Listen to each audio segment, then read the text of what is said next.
To all the families that are meeting with us this Sunday, which is Mother's Day, to those that will be viewing this post-Mother's Day, to all of you, we say Happy Mother's Day. This has been a difficult year for all families who have suffered loss. And in particular, through the pandemic, there has been distance between families and those that have passed. So we here at Arbor, of course, pass along our deepest sympathies to you and family during this time of pandemic. And today we're here to offer a few words of comfort to those that lost a mom, to those that are mothers, to those that paid the ultimate sacrifice to provide, protect, and serve their families day in and day out. As we shoot this video, it'll be a calendar year plus since the pandemic raged all over the world, affecting the lives of every individual, regardless of race, color, stature, and gender. And as I have sat with families, sometimes in homes, masks and distance provided, or through Zoom calls, I've heard countless stories of family difficulties and struggles, but also stories of triumph, as they had to watch from a distance the final moments of a loved one's existence. Now, however you celebrated Mom in 2020 into 2021, whether you had a service or have not yet had one, to you, on behalf of myself and the Arbor family, thank you for braving the uncertainty of death and loss during the pandemic.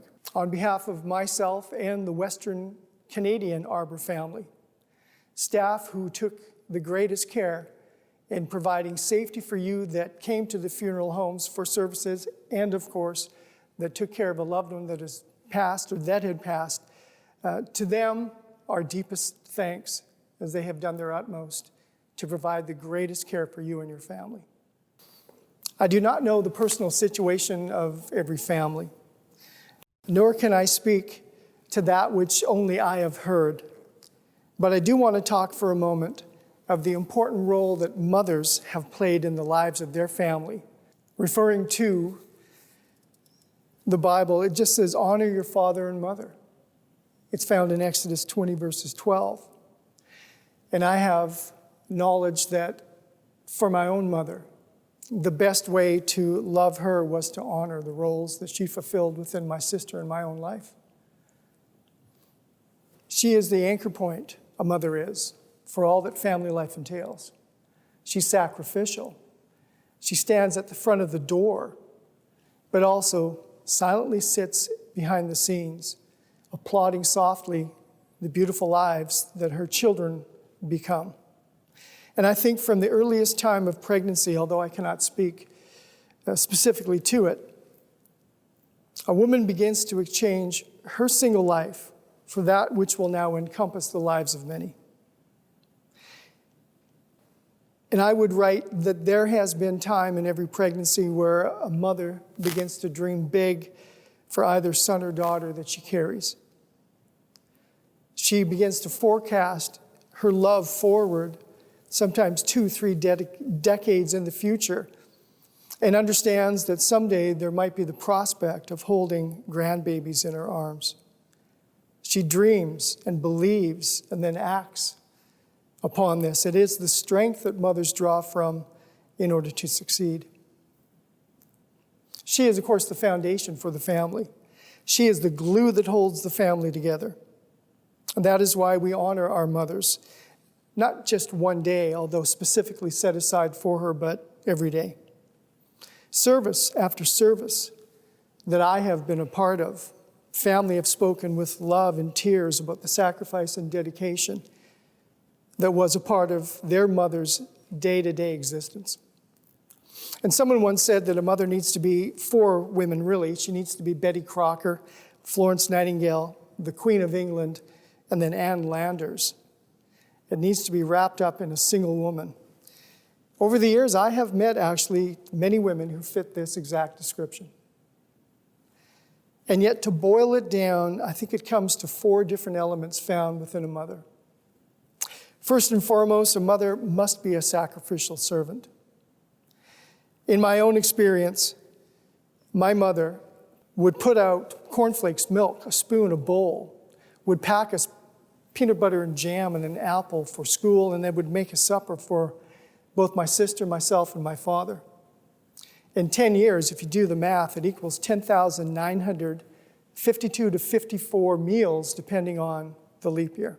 And yes, turkey dinner was stretched for a couple of days, so you could maybe pull that back a pinch, but what I'm getting at is it's almost 11,000 acts of service. That's just meal planning. A mother does so much more than that.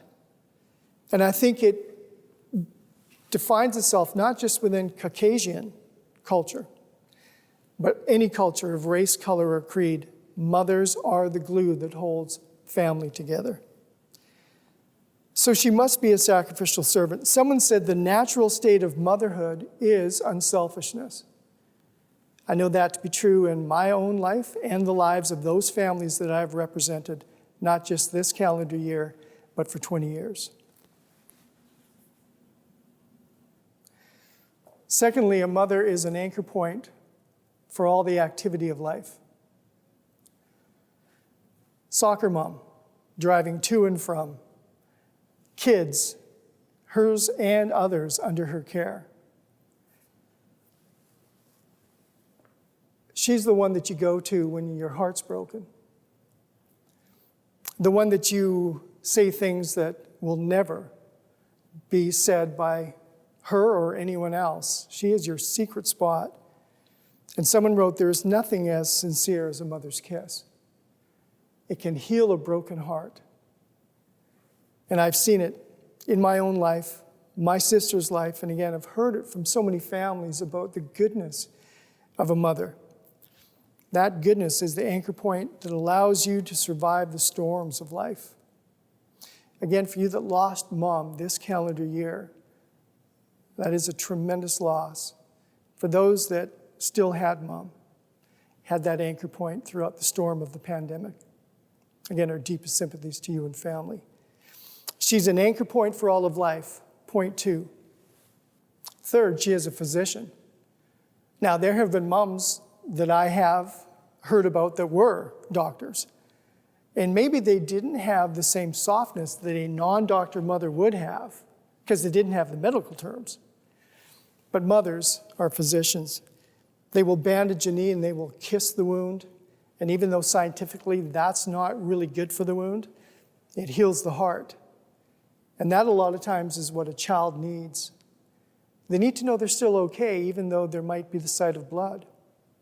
So mother has this beautiful way of running to and fro the very outside borders of a child's existence, taking care of them, checking forehead for fever, giving the right medicine, when sometimes the prescription is an ice cream.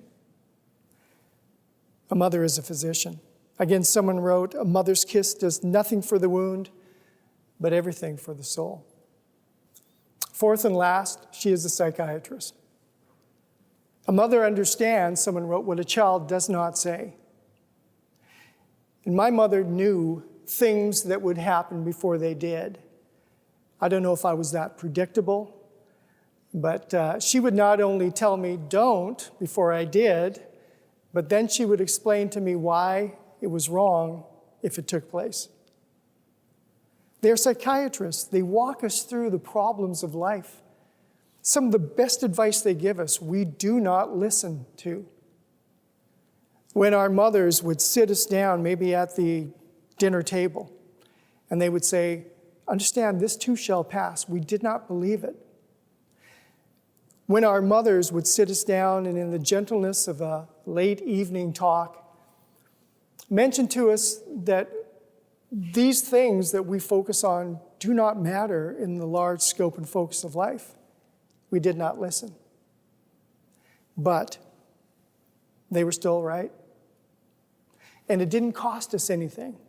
We didn't lie down on a couch. We had our elbows on the kitchen table, and for that moment, it was okay.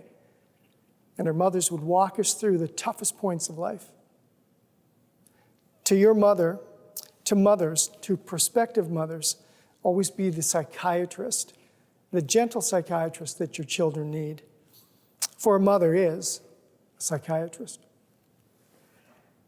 One of the greatest things I saw in the 20 years of officiating was a family that had 7 generations represented in one photo. The great-great-great-grandmother was 107. And she was sitting in the very middle of that photo with a 3-week-old great-great-great-great-granddaughter. I asked questions concerning the photo, trying to do math in my head as to how that was possible. And it seemed that within that family history, pregnancies took place between the ages of 18 and about 21. So it is doable, and I did witness it. The talk around that table as we visited, and I heard stories of the great-grandmother. So 2 of the matriarchs had already passed. This was the 3rd in line. They talked about how much joy was brought in the relationship from the youngest to the eldest within that family. How much wisdom was passed generation to generation to generation, and how much hope there was for this youngest among them. At the time, I believe she would have been 6. So that was 6 years from the time I met with the family. The Irish would call those women blessed, for they have been able to see their children's children's children's children's children. And even though that is not the case for all families, sometimes you lose mom very young. Know that the blessing of having a mother allows you to grow as an individual. If you can believe that mom is a sacrificial servant, if you can believe that she is the anchor point for all of life, if you understand that she is truly a physician of the heart and soul, and if you can have an understanding of her psychiatry walking you through the problems of life, you've been blessed. And so we say, may God bless everyone who suffered loss this year. May God's peace and comfort be upon you. May your God bless you and your mother on the other side as she's made her way from this life to the next. And to all of you, may 2021 be a year of blessing. And for allowing us a chance to enter into your lives through this video and your loss, thank you for the privilege which is ours, the Arbor family, for being with you. In Spanish, Feliz Dia de la Madre. In French, Bonne Fête des Mères. German, Schönen Muttertag. And in Mandarin, Mun Qin Jie Kuai Le. To everyone out there, happy Mother's Day.